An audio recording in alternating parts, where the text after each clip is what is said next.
Israel is at war. We didn't want this war. It was forced upon us in the most brutal and savage way. But though Israel didn't start this war, Israel will finish it. Once the Jewish people were stateless. Once the Jewish people were defenseless. No longer. Hamas will understand that by attacking us, they've made a mistake of historic proportions. We will exact a price that will be remembered by them and Israel's other enemies for decades to come. Like Hamas brought not only terror, but sheer evil. Sheer evil. Welcome to another episode of the NeoLiberal Round podcast.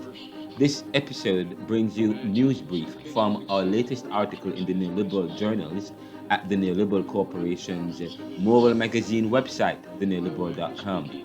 The article is on the Israel-Hamas conflict entitled Israel's Pledge to Eradicate Hamas, unpacking the complex reality of unresolved histories and resistance. Again, the title of the latest article in the NeoLiberal journals at theneoliberal.com is Israel's Pledge to Eradicate Hamas, unpacking the complex reality of unresolved histories, and resistance. Here is the article. In recent headlines, Israel vows to obliterate Hamas. But the question arises, how can you send bombs to obliterate an ideology? Joining me in the studios, of course, is Dante Nelson. Welcome. It's good. I've been talking at length all day on this particular article, on this particular issue, and have been doing research and preparing for this particular brief. But the article is entitled again, and let me take my time with it. It's Israel's Pledge to Eradicate Hamas, unpacking the complex reality of unresolved histories and resistance. Now, in the article, I say in recent headlines, which was published earlier today, not about around 6 o'clock today, October 11. In recent headlines, Israel vows to obliterate Hamas, and in the latest podcast episode on the NeoLiberal Round, we actually published an article yesterday on this particular issue. But the question arises: if Israel vows to obliterate Hamas, the question arises: how can you send bombs to obliterate an ideology? Hamas is not confined to a physical location. Because it's an ideology deeply ingrained in its supporters. They perceive themselves as justified fighters against what they view as Western invasion, symbolized by Israel's ongoing occupation of their lands. Hamas has a presence not only in Gaza and Palestine, but also in Syria, Egypt, Iran, and various other regions. Their coordinated military response in a recent attack caught the world by surprise. Now, Israel's response has been indiscriminate, hitting civilian areas without apology, and showing a disregard for the rule of law. Additionally, the involvement of Hezbollah in the Middle East has heightened the region's instability as it has historically been. Now, to understand this complex situation, we must trace back to 1944, when the most powerful nations came together to reorder the world according to their goals. By 1947, Israel was created, carving out what Palestinians regarded as the best part of their land. The Bandung Conference in 1955 marked a gathering of the weakest and controlled peoples, discussing their pursuit of independence. However, the 1980s saw a shift towards neoliberal globalization. In the 1990s, the US offered Palestinians a semblance of freedom in an attempt to make amends for the land lost during Israel's takeover. The intervention of powerful countries granted the Palestine Liberation Organization, PLO, the opportunity for nationhood. However, Hamas and others were not convinced by the idea of outsiders granting them freedom as if their freedoms were contingent upon external approval. Consequently, the peace achieved during this period proved to be transient. In recent years, under the leadership of Prime Minister Netanyahu, Israel has extended its Jewish settlements. In fact, not in recent years, but recently. The Netanyahu government has been extending its Jewish settlements into Gaza and parts of Palestine, disregarding existing treaties and encroaching further into Palestinian territories. This expansionism has prompted a coordinated response from Hamas.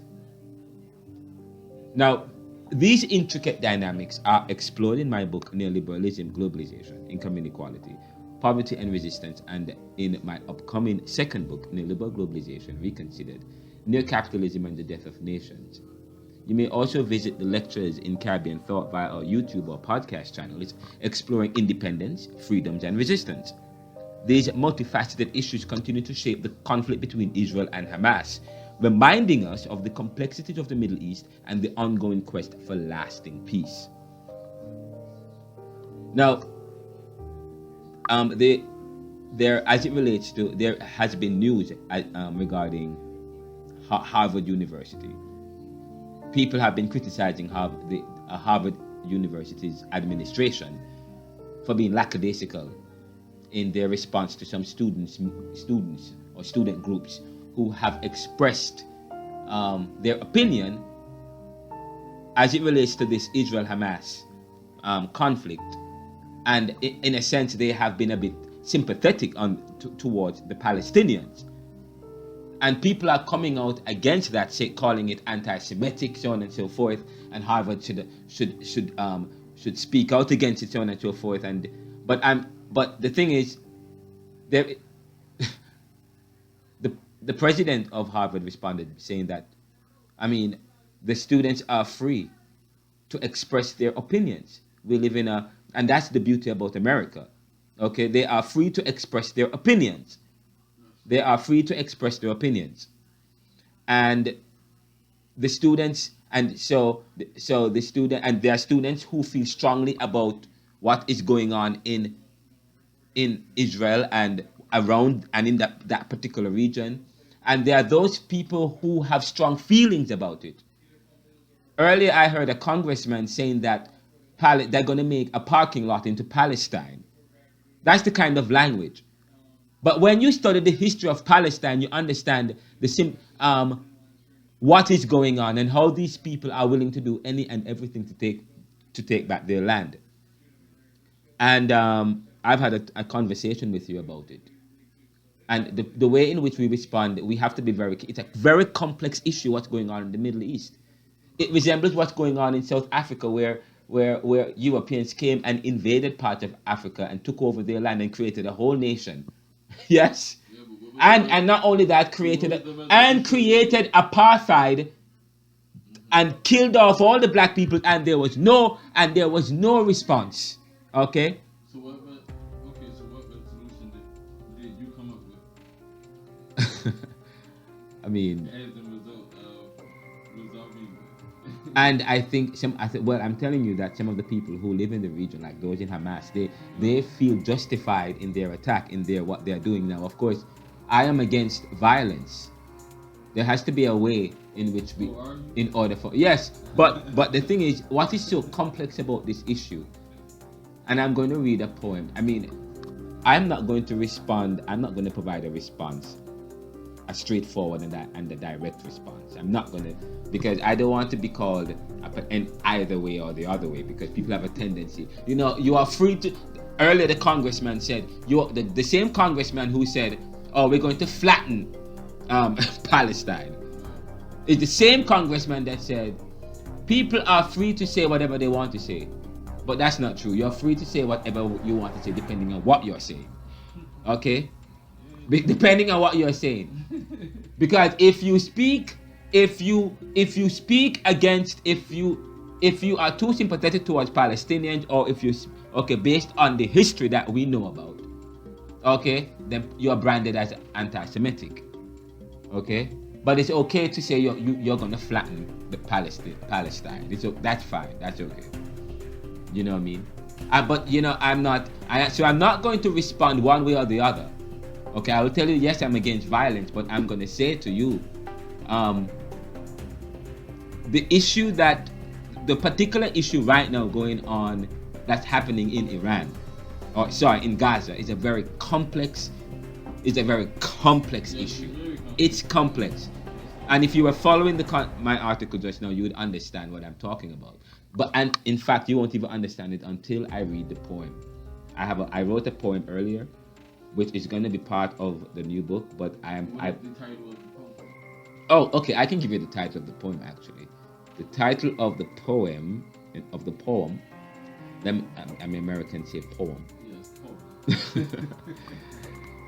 A true story in prose to ponder. A true story in prose to ponder. So that's how a true story in prose to ponder, because you have to put a true story. And I said, and by the way, earlier I said, what's going on in the Middle East, there will never be a resolve. There will never be a resolve. Unless, hold on a second.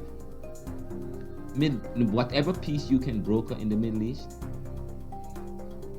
it will not last unless it involves Israeli leaving, going back to wherever they came from in 1947. Unless it involves, and that is what Hamas and one side is saying, while Israel is saying, there is no way in this life where we're leaving.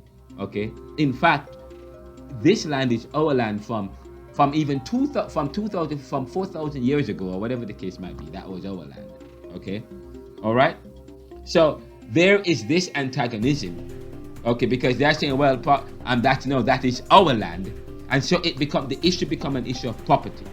Okay, the issue is an issue, and I talk about the issue of property earlier when we talk about preserving heritage and the importance of preserving heritage and reclaiming what was lost, so on and so forth. Reclaiming what was lost. So Hamas is, and if you follow the lecture, Hamas feels as though they are reclaiming what was lost. Okay, while Israel is there because they feel as though they are reclaiming what was lost hundreds of thousands of years ago. While there are some people who feel, no, that's not true. You weren't even the people who were there back then. Okay, you guys are a new set of people. Okay, you guys weren't even the people that were there back then. You are a new set of people. You guys are only there because Western country after 1944 sought to find a way. That's their way of posturing, to create a particular posture and to control the world, to reorder the world, and to keep a presence in certain aspect of the world. So they recreate an Israel, okay, where they can create strategic positioning. There are those who have that argument. Let me tell you, this is deep. But I will respond to you by reading the story, a true story in prose to ponder. That's coming up next on the NeoLiberal podcast. I will read just that with background music. Yes. But before I close this episode, before I wrap up, there is some news update on the Israel-Gaza conflict. Prime Minister of Israel, Benjamin Netanyahu, has declared war against Hamas. That we know. And today, Gaza is out of electricity. Thousands are displaced or killed. The death toll on both sides has risen to over 2,200 people. Has risen to over 2,200 people have been killed as Israel retaliate with firepower, killing over 1,200. Because Israel killed 1,200, the other side killed about 900. But the other side killed 900. Israel have to retaliate, killing 1,200. They have to kill more. 22 Americans totally. I wrote this article. I'm seeing some errors in my updates here. 22 Americans totaling. The 22 Americans are missing, possibly held as hostages by Hamas. President Biden spoke to the U.S. and the Jewish community assuring that all is being done to return peace to the region and to bring Americans trapped or held as hostages home. U.S. top diplomat Secretary of State Anthony Blinken left D.C. earlier today to travel to Jordan to meet with Israeli leaders to get on-the-ground details of the situation and to provide and show support for Israel. Now, other countries and groups have joined the fight against Israel, Hezbollah and Syria, etc. Hamas remains defiant, and the region poised itself for another major conflict. Just so you know that the NeoLiberal podcast is a production of the NeoLiberal Corporation that is serving the world today to solve tomorrow's challenges by making popular what was the monopoly. Visit us at theneoliberal.com and RonaldoCMcKenzie.com, and please remember to donate to the show by going to anchor.fm/theneoliberal/support. We're available on all major streams. What good? Oh, and by the way, this article is available in RonaldoCMcKenzie.com, and the article that we did yesterday is available, entitled Iran's Covert Strategy, Billions Unfrozen by US, then Coordinated Attack on Israel and the Secret Meetings with Russia, China, and North Korea. That's available in RonaldoCMcKenzie.com at the NeoLiberal Post. What good?